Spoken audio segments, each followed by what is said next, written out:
বেলা 12টার সময় কলকাতা, 3টের সময় পুরী থেকে মহাপ্রসাদ আসছে। আমাদের গৌরাঙ্গ মহাপ্রভুর মন্দির তমলুক, ওখান থেকে বিতরণ শুরু হবে। 5 দিন ধরে পুরীর মহাপ্রসাদ হবে, গজা পেড়া না, আব্দুল চাচার হালাল মিষ্টি না।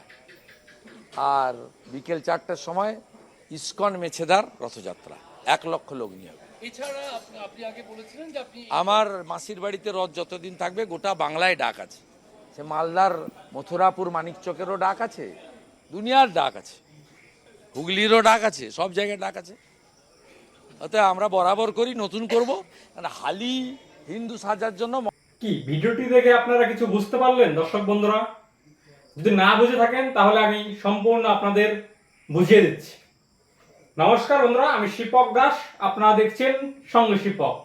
বন্ধুরা, শুভেন্দু অধিকারীর যে ভিডিও, সেই ভিডিও কিন্তু আপনারা সাইটেই দেখতে পেলেন। শুভেন্দু অধিকারী বললেন যে রথযাত্রার দিন পুরীর মন্দির থেকে গৌরাঙ্গ মহাপ্রভুর যে আশ্রম রয়েছে তমলুকে, সেখানে প্রসাদ আসবে। সেই প্রসাদ 5 দিন ধরে বিতরণ চলবে। আশা করি আপনারা আন্দাজ করতে পারছেন শুভেন্দু অধিকারী ঠিক কি করতে যাচ্ছে, যা কিনা এই সময়ের মধ্যে দাঁড়িয়ে আমি মনে করি ঠিক পদক্ষেপ নিয়েছেন শুভেন্দু অধিকারী। কেন বলছি ঠিক পদক্ষেপ?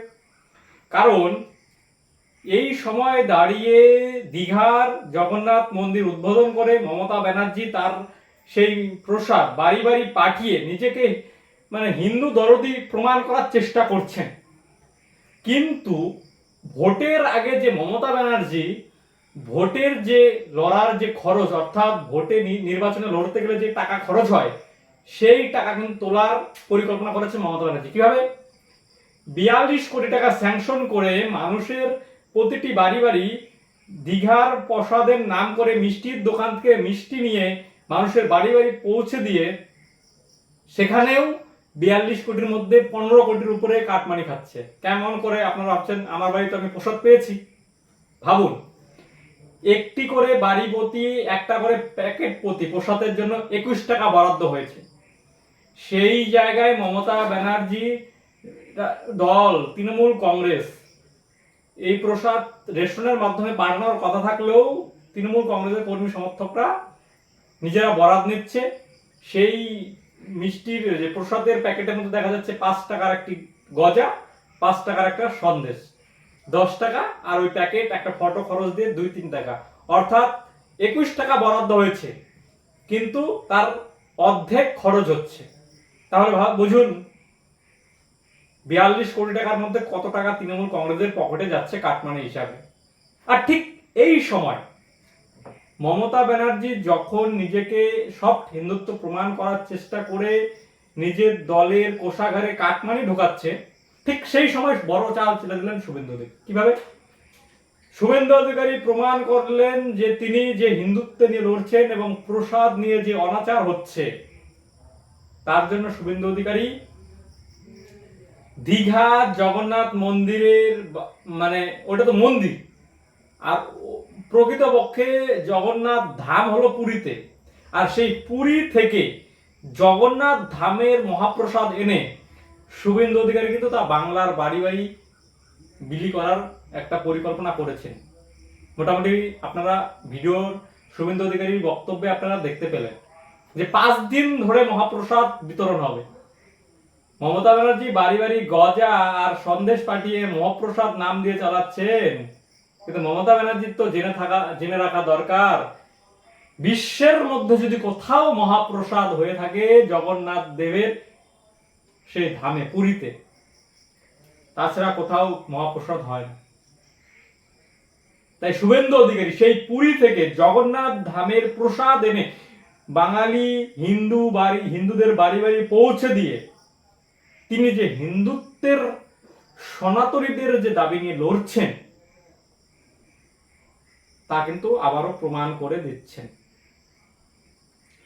শুভেন্দু অধিকারী বরাবরই জগন্নাথ ধামের এই মন্দিরের বিরোধিতা করে এসেছেন। কেন? মন্দির তো নয়, কালচারাল সেন্টার শুভেন্দু অধিকারী বলেছে। ঠিকই তো, সরকারি টাকায় নির্মিত হচ্ছে। কেন? ট্রাস্ট গঠন করে সেই জায়গায় সাধারণ মানুষের যেরকম রাম মন্দির গঠন করা হয়েছে সাধারণ মানুষের অর্থের সাহায্যে রাম মন্দির গঠন হয়েছে। পুরীতে দীঘাতে তো সেইভাবে তো করতে পারতেন, কিন্তু মমতা ব্যানার্জি নিজের ঔদ্ধত্য দাম্ভিকতাকে বজায় রাখার নাম করে সরকারি অর্থে সরকারি কোষাগার থেকে টাকা দিয়ে দীঘাতে জগন্নাথ কালচারাল সেন্টার তৈরি করেছে। সেটাকে মন্দির বলতে পারছে না, তাই সরকারি কাগজপত্রে দেখিয়েছে জগন্নাথ ধাম কালচারাল সেন্টার। ভাবুন। আর এই জায়গাতে কিন্তু প্রতিনিয়ত শুভেন্দু অধিকারী মমতা ব্যানার্জিকে তার যে স্বভাব ভঙ্গি বুঝিয়ে দিচ্ছেন। তাই মমতা ব্যানার্জি জেনে রাখা দরকার, লোক দেখানো হিন্দুত্ব করে লাভ নেই এ রাজ্যের বুকে। শুভেন্দু অধিকারী যা করছেন তাতে কিন্তু আবারও প্রমাণিত হলো এ রাজ্যের বুকে শুভেন্দু অধিকারী মমতা ব্যানার্জিকে 1 ইঞ্চি 1 চুল জায়গা ছাড়বেন না, তা কিন্তু শুভেন্দু অধিকারী বুঝিয়ে দিলেন। প্রতিটি ক্ষেত্রে শুভেন্দু অধিকারী, মমতা ব্যানার্জি দীঘাতে রথ টানবেন, শুভেন্দু অধিকারী কলকাতায় গিয়ে স্কনের রথ টানবেন, বিভিন্ন রথ টানবেন, দড়ি টানবেন।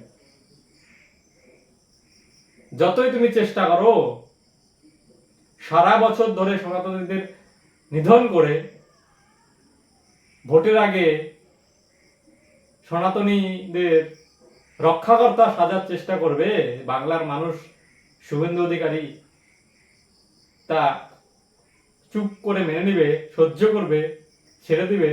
হতে পারে না। শুভেন্দু অধিকারী আবার প্রমাণ করে দেবে। তাই বন্ধুরা, কেমন লাগলো ভিডিওটি অবশ্যই আপনারা জানাবেন কমেন্টের মধ্য দিয়ে। যারা এখনো সাবস্ক্রাইব করেননি সাবস্ক্রাইব করবেন, যারা এখনো শেয়ার করেননি অবশ্যই শেয়ার করে সকলের মধ্যে জানিয়ে দেবেন। নমস্কার, ধন্যবাদ।